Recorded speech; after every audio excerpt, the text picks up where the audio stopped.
Na leo nataka nizungumze na wanaume wenzangu. Ukitaka kulinda maono yako, ukitaka kulinda maono yako ya biashara, ya utumishi, ya kazi, kwenye eneo lolote, ya familia, kwenye eneo lolote, jitahidi sana kukwepa kuwa kwenye mahusiano na kila mwanamke. Wanawake wamekuwa sababu kubwa sana ya ndoto za wanaume wengi kutokutimia. Wanawake wamekuwa sababu kubwa sana za wanaume wengi kutokutimiza maono yao. Wanawake wamekuwa sababu kubwa sana ya wanaume wengi kukwama kwenye ndoto zao. Unaweza kuwa umefika mbali sana kwenye ndoto yako, lakini mwanamke mmoja kama hutajua namna ya kujizuia akavuruga kabisa ndoto yako. Ni vizuri sana kama una maono ukajifunza kujikomiti kwa mwanamke mmoja ambaye una malengo naye. Weka commitment yako kwa mwanamke mmoja. Hizi habari za kuzunguka huku na kule zitakupoteza kwenye ndoto zako, zitakupoteza kwenye maono yako.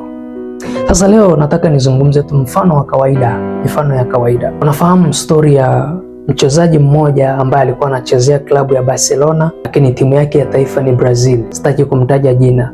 Kama unafuatilia mpira utamjua huyo mchezaji. Huyu jamaa alipokuwa anachezea Barcelona miaka michache iliyopita, alijikuta amepata kesi ya unyanyasaji, kwamba anamnyanyasa mwanamke, akafungwa ndani nadhani miaka 2 kama sikosei, lakini baadaye akaja akatoka, na ametoka muda sio mrefu, na alitoka akagundulika kwamba alikuwa hana hatia. Mahakama ilimkosa na hatia, lakini kipindi chote amekaa ndani tayari hakuwa anachezea tena klabu kubwa kama Barcelona, na future yake kwenye mpira ikapotea, na alitumia muda mrefu sana kujenga jina lake. Ni mchezaji wa muda mrefu, ametumia muda mrefu sana kujenga jina lake, lakini historia yake imekufa ndani ya muda mfupi kwa sababu tu ya mwanamke. Na mchezaji mwingine kijana mdogo tu alikuwa anachezea klabu ya Manchester United. Huyu jamaa ni kijana mdogo na alionyesha kipaji kikubwa sana kipindi anacheza mpira, lakini akawa kwenye mahusiano na mwanamke mmoja,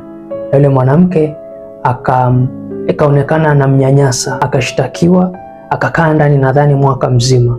Baadaye akaonekana hana hatia. Alipotoka, ndoto yake ya kucheza Manchester United ikafa, akazunguka. Sasa hivi nadhani yuko Ufaransa, lakini kipaji chake kimepotea, kipawa chake kimepotea. Anachezea klabu ndogo sana, klabu ya kawaida ukilinganisha na pale alipokuwa. Hii ina maana gani?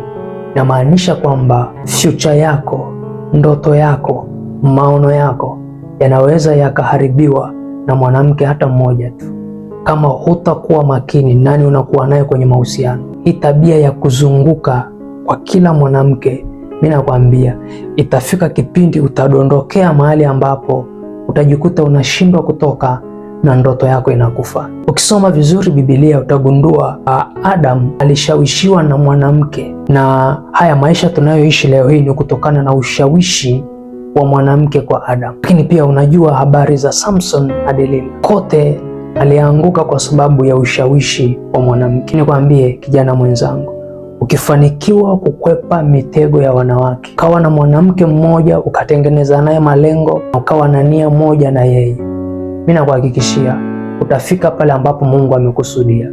Unaweza kawa na future kubwa sana, unaweza kawa na ndoto kubwa sana, lakini kama hutakuwa na uwezo wa kuzuia hisia zako, kumpenda kila mwanamke, taka kuwa na kila mwanamke, mimi nakwambia ndoto yako inaweza ikafa.